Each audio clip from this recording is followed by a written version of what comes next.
What's up everybody, and welcome to the channel. In today's video, we're going to take a full look at the all-new 2024 Toyota Land Cruiser. This one is a 1958 edition, finished in Meteor Shower.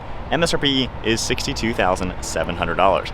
Big shout out to Float Toyota of Statesville for providing this new Land Cruiser for today's video. Take a look at their website, links down below. Underneath the hood of the all-new 2024 Toyota Land Cruiser, you're going to find the iForce Max. This is a 2.4-liter inline 4-cylinder turbocharged hybrid engine. It pumps out 326 horsepower with 465 pound-feet of torque. It's paired to an 8-speed automatic transmission, features a full-time 4-wheel drive system. Curb weight is around 5,000 pounds. It runs on a 17.9-gallon fuel tank.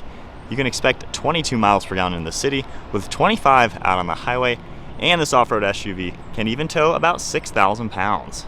The overall length is 193.8 inches with a wheelbase at 112.2. Width is 77.9 and height is 76.1 inches. The all-new Land Cruiser is of course off-road focused with an approach angle of 31 degrees, departure angle is 17 degrees, and ground clearance is 8 inches. Moving on to the exterior styling with the all-new 2024 Toyota Land Cruiser. This is a super cool retro-looking boxy SUV. You do have a nice set of LED headlights, really cool corner lights, and I like how you have the round design throughout the center. We of course have the old school Toyota written out throughout, safety sensor as well, and then square mesh throughout all the grille in the front. You have a lot of black plastic for the front end just to give it that rugged design, LED fog lights, parking sensors, and then a nice skid plate down below. You can see just how squared off the front end is, very retro, like the old style from the 70s. You can see some sharp body lines throughout the hood, and it dips downwards in the center to give the driver a little bit better visibility when hitting the trails. Moving to the side profile, you can see how that black plastic cuts its way into these fender flares. Gonna do a good job protecting the bodywork. We have a set of 18-inch wheels finished in a gunmetal gray. You can also see how the front fender bulges outwards just a little bit. And then you have one prominent body line cutting through the side profile. Plastic trim down below with a set of side steps and power folding plastic mirrors. You can also see the integrated LED light for the corner. And then you can see the body color for the A-pillar, a black trim piece, and then all black trim throughout these side windows. Nice and squared off, body colored up on the roof. And then moving to the side profile, it has that boxy look, sharing the similar platform to the new Lexus GX. So you're gonna see a lot of that design, just a little bit more basic and more off-road focused rather than luxury. You're gonna see the nice body lines throughout the rear, plastic for the fender flares in back, fading into the full plastic rear bumper, and then a nice set of LED taillights that match the front very well. You can see how we have sharp body lines throughout them, integrated spoiler up on top with a shark fin antenna. You have the rear wiper blade. Toyota is written out along with Land Cruiser. And then on the far right, we have that iForce Max logo. Trailer hitch cap right in the center with a hidden away exhaust. Nice set of mud flaps as well, and then rear parking sensors. So overall, if you're looking for that rugged off-road SUV, the new Land Cruiser certainly has that design. Moving to the key fob, you're just gonna see lock and unlocked, and then keeping this SUV locked, you can just grab the door handle, it'll automatically unlock, and we can take a look at the interior. So this is actually the base trim level. You're gonna see those fabric seats, a lot of basic interior trim. Taking a look at the door panel, finished off in primarily plastic. You got some hard plastic throughout it. Grab handle, release handle, all of your controls, and not really any padding for the armrest. You're gonna see a little bit of storage down below, manual controls for the seats, and then the slider up in front. The fabric itself does have a pretty cool design, does feel like a car from the 60s or 70s, so pretty cool the way they've integrated an old school character to this trim level. You do have a nice leather wrapped steering wheel with Toyota written out in the old school design, and then some more plastic trim. And then now sitting inside the all new Land Cruiser, keep my foot on the brake, we can go ahead and fire it up. Engine will turn on, you have the infotainment, and then the gauge cluster screen as well. Nice LCD display with your heat over on the left side, fuel on the right, nice tack in the center, and you can configure it a little bit using these controls. So if I scroll up and down, you're gonna see a lot of the basic information you're used to seeing in all sorts of Toyotas. So all sorts of different trip information, tire, traction monitor, pitch and roll, a few other items like that. Then you can also go down to safety information, messages, and then back to the top. On the steering wheel on the left side, we have some Bluetooth and audio controls as well, volume and a nice little toggle. Over on the right side, you're gonna see some cruise control settings. We have more controls for audio as well. And then on the right stock, we have all the controls for windshield wipers, turn signal, and headlights over on the left. To the left of the steering wheel now, you can see automatic high beams, some safety information. You also have your fuel cap and then a trailer brake assist. One of your air vents on the left side, and then just some plastic material up on the dash. It does have a nice soft touch actually, and then a little bit harder plastic where it's stamped with Land Cruiser. So cool contours throughout this dashboard, all of your air vents in the center, and then above that we have the nice smaller screen. So this is going to be basically everything you're used to seeing in any modern Toyota. Audio controls will pop up. You can go into the vehicle, adjust a few climate settings for the rear as well. You have trip information, history. Going back, you have vehicle alerts if any, and then going into settings. The bigger screen is available on other trims which will have basically the same information. Going into reverse, you got a nice small backup camera with HD graphics. And then underneath these air vents, you can see we have an LCD screen. We have all of your controls for heated seats, very easy, you can toggle that. Temperature as well, AC, fan speed, and zone. Down below, we have a few USB ports, extra storage space all throughout, 2 large cup holders. And then down here we have some drive controls. We have our mode select. You can just twist this and it'll go into the sport, normal, as well as eco mode. We have the drive mode down here. You can toggle that. And then we have ECT, downhill assist, along with crawl control. Underneath that, we have our shifter with a nice leather shift boot, park and brake, automatic hold, traction control, and locking rear and center differential. Full-time 4-wheel drive, and then you can push it down into the 4 low. And then we have some nice stitching and this leather material for the padded armrest. Opening that up, quite a lot of storage space in here. And then the glove box itself, pretty large as you'd expect. One last look at the interior. You know, this is supposed to be the rugged version, the one you're really gonna go rock crawling with and modify to be an off-roader. So you got a pretty good base, decent use of materials in here. Feels like a rugged car overall. Nothing fancy on the headliner. Then you have your dome lights, thin mirror, along with garage door buttons, and a built-in dash cam. Moving on to the rear seat space, if I grab the door handle, open it up, door panel's finished off just like we saw up front. So just some hard plastic throughout it, nothing too fancy. And then you have the same fabric material throughout this bench row. This can seat 3 people. In the center, we can pull this down. You're gonna get a nice armrest with 2 cup holders. However, you do have climate control. So we have our temperature, fan speed, a few others, different plugs down below, storage space down here as well. And then up in the ceiling is gonna be where you find the air vents along with some grab handles. To operate the seats, you just pull this recline lever and they're gonna fold forward and up, and that's how you get them out of the way and enter into the cargo area. The Land Cruiser will not have a 3-row option. You're gonna have to opt for the new 4Runner or the Lexus GX. However, you do have some good storage. Clamping that downward, it'll be nice and flat for extra storage space.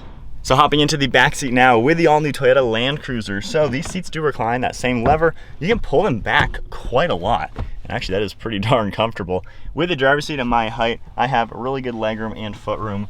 I mean, this is definitely a roomy SUV. Pulling that back upwards, you have quite a lot of different maneuverability to the seat. The seat cushions are pretty hard, very noticeably on the stiff side, especially how comfortable this front seat was. So a little on the stiff side back here. But nonetheless, it's roomy. This is a very utilitarian truck, I would say. So it gets the job done, it's roomy, so can't really complain all too much. Onto the cargo area, this glass does open independently. So you can press that button and pop it, pull this handle, and you're gonna be able to open that, which is a great touch. Easy way to gain access into the cargo area. Then we're just gonna manually grab it, go ahead and close it, and then you can press the button and we'll manually lift that upwards. Because it's a hybrid, you do have quite a large bump right here. However, you can pop this open and use the bottom as a little bit extra storage. So you're gonna lose that given it's a hybrid. Again, the 4Runner will have better space if you don't want the hybrid option. With the one seat out of the way, you can see how the storage is gonna be. You do have a pretty long drop after this floor, so a little bit interesting if you already use this for all the space, but nice and squared off. We have a plug over on the right side, storage over on the left side, and then if we go through this side of the car, and just grab that lever, this will pop all the way upwards and we can get a good idea of the storage space. If we go ahead and pull this down, lock it flat, still is a very practical SUV, and now we have a bump upwards. So certainly a large vehicle, it'll do the job and certainly can fit people as well as cargo. So setting off now in the Land Cruiser, just giving a half throttle in sport mode. This thing is pretty peppy, especially with the hybrid and the turbo integration. that is pretty neat to see what kind of power you get. I can't imagine just fully redlining this thing.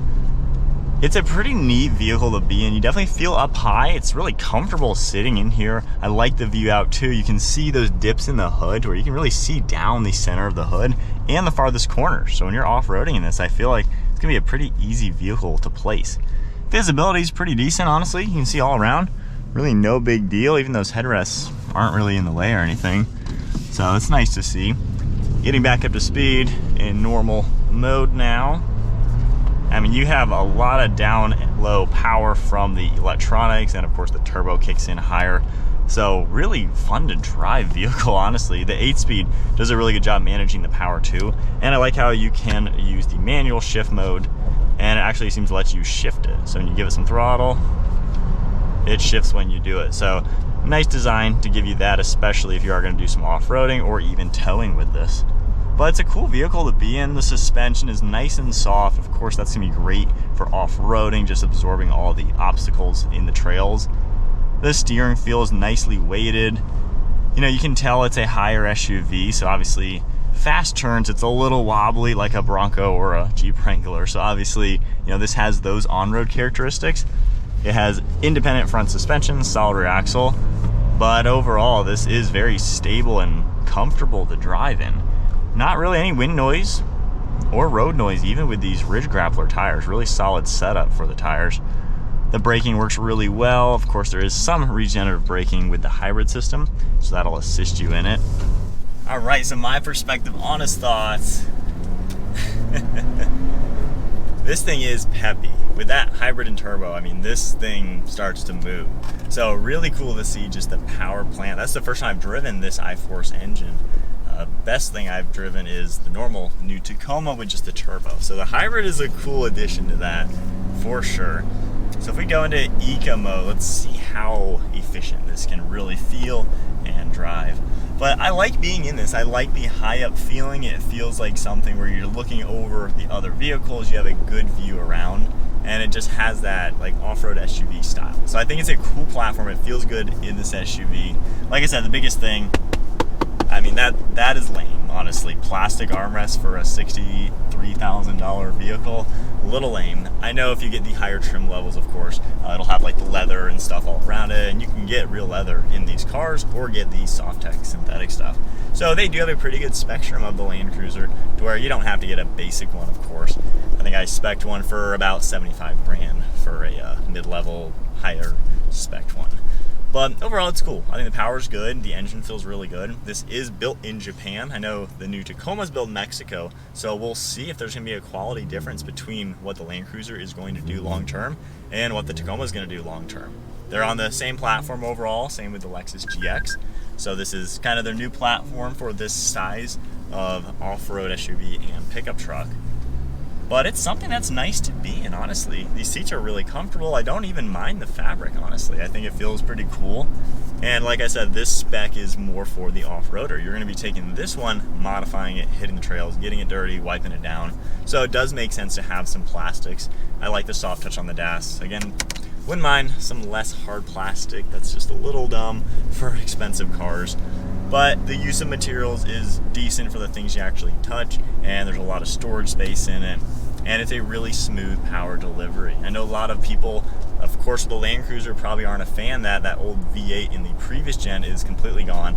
The Land Cruiser is a whole new vehicle now. The previous one is no longer. So this is more back to its roots. I think the Land Cruiser started to become more of a luxury SUV. Now it is back to an off-road SUV. So I think that's a really cool thing, and it's significantly cheaper actually than the previous generation Land Cruiser. So I think Toyota's kind of giving you what you want with giving you a fun Land Cruiser again, rather than just a luxury jumbo SUV. If you want that, get a Sequoia. But this is pretty cool. I think a lot of people will be comfortable in it. I mean, there is so much room in here. I mean, I have almost like a foot of headroom. So this is something a lot of buyers, I think, are going to fit comfortably in, use it for the family. One of the drawbacks is going to be with the new 2025 Toyota 4Runner coming out, which is a lot less money, and you can spec a nicer equipped one for still less money. you know, you can get the non-hybrid in that, and you can get a third row in the 4Runner for less money. So it will be interesting why people choose the Land Cruiser. Even the Lexus GX really isn't all too much more expensive comparing it to the Land Cruiser, and that's got a more luxury vibe to it, still giving you all the off-road capabilities. So we'll see how the 4Runner, Land Cruiser, and the GX perform. Maybe even throw in the Tacoma in that mix, just because they're all kind of the same vehicle, but very different prices. And this one seems to offer the least amount of creature comforts. No third row, and you can get such a basic trim for over $60,000.